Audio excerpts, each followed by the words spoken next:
আসসালামু আলাইকুম বন্ধুরা, টিউবার বিপু থেকে সবাইকে স্বাগতম জানাচ্ছি। বন্ধুরা, স্যামসাং বাজারে লঞ্চ করেছে এম সিরিজের নতুন দুইটি ফোন, যে দুটোর মধ্যে প্রাইজের কম্পারিজন বলেন, তারপরে স্পেসিফিকেশন যেগুলো রয়েছে এগুলো কম্পারিজন বলেন, মানে ওভারঅল যে প্যাকেজটা রয়েছে এটা 10,999 টাকা বা 10,000 টাকার আশেপাশে ডিভাইস হিসাবে কি ঠিক আছে কিনা, বা এটা কিনলে আপনাদের কি পরিমাণ লস হতে পারে বা লাভ হতে পারে, এগুলো নিয়ে পুরো ভিডিও জুড়ে কথা বলবো। এবং 10,000 টাকায় আপনি যে ফোনটা পাচ্ছেন এটা মূলত কাদের জন্য এবং কি কি করতে পারবেন এই ফোনের মধ্যে, বিস্তারিত প্রসেসগুলো নিয়ে আপনাদের সাথে কথা বলবো। আপনাদের সাথে আছি বিপ্লব ফ্রম টিউবার বিপু। চলুন শুরু করা যাক।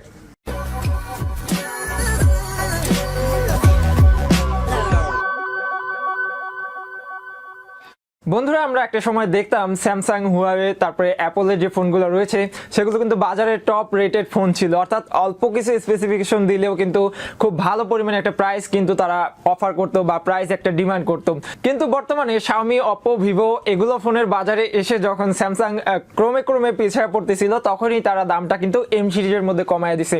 তো আমরা যদি জে সিরিজের কথা চিন্তা করি, দেখা যাবে Samsung J2, J1, even J5, J3 ডিভাইসগুলোর দাম কিন্তু মোটামুটি অনেক বেশি ছিল, যার তুলনায় বর্তমানে এম সিরিজে ভালো একটা কনফিগারেশন অফার করছে এবং তুলনামূলক কম দামে। আপনারা যদি একটু খেয়াল করেন তাহলে বুঝতে পারবেন যে 2018 সালে সকল কোম্পানি নচ অফার করলেও কিন্তু স্যামসাং অফার করতো না, কিন্তু বর্তমানে এম সিরিজের যে ফোনগুলো, অর্থাৎ 2019 সালের শুরুর দিকে যে ফোনগুলো স্যামসাং অফার করতেছে, এই ফোনগুলোর মধ্যে তারা ওয়াটার ড্রপ নচ দিয়ে শুরু করেছে।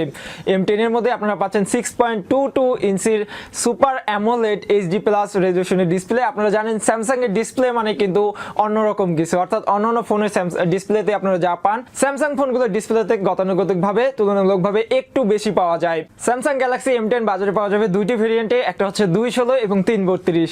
এর ব্যাটারি হিসাবে থাকছে 3400 মিলিঅ্যাম্পিয়ার ব্যাটারি, যেটা মোটামুটি একদিনের মতো ব্যাটারি ব্যাকআপ দিবে বলে ধারণা করা হচ্ছে। ক্যামেরা হিসেবে আপনারা রিয়ারে দুইটি ক্যামেরা পাবেন, একটি হচ্ছে 13 মেগাপিক্সেলের f1.7 এবং 5 মেগাপিক্সেলের f2.2। ফ্রন্টে খেয়াল করলে দেখা যায় যে ফ্রন্টের দিকে 5 মেগাপিক্সেলের একটা ক্যামেরা থাকছে যেটা f2.0, এবং একই সাথে সামনে এবং পিছনে আপনারা 1080p তে 30 fps এ ভিডিও রেকর্ড করতে পারবেন। এতে কোনো 4K রেকর্ডিং অপশন রাখেনি স্যামসাং।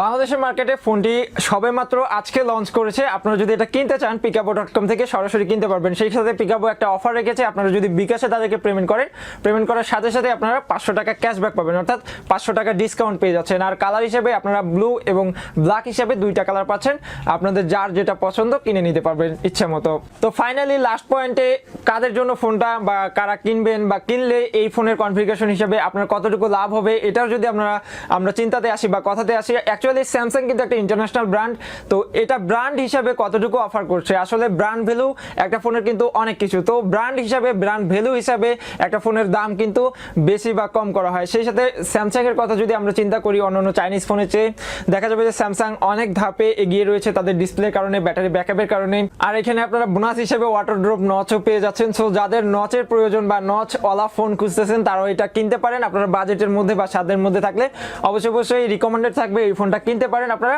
আর যেহেতু এটা আমার চ্যানেলের প্রথম ফোনের কোনো স্পেসিফিকেশন বা রিভিউয়ের ভিডিও, সেহেতু একটু নর্মাল হয়েছে, ভুল ত্রুটি হলে অবশ্যই ক্ষমা সুন্দর দৃষ্টিতে দেখবেন। ভিডিও ভালো লাগলে অবশ্যই একটা লাইক দিবেন, কমেন্টে জানাতে ভুলবেন না আপনাদের মতামত।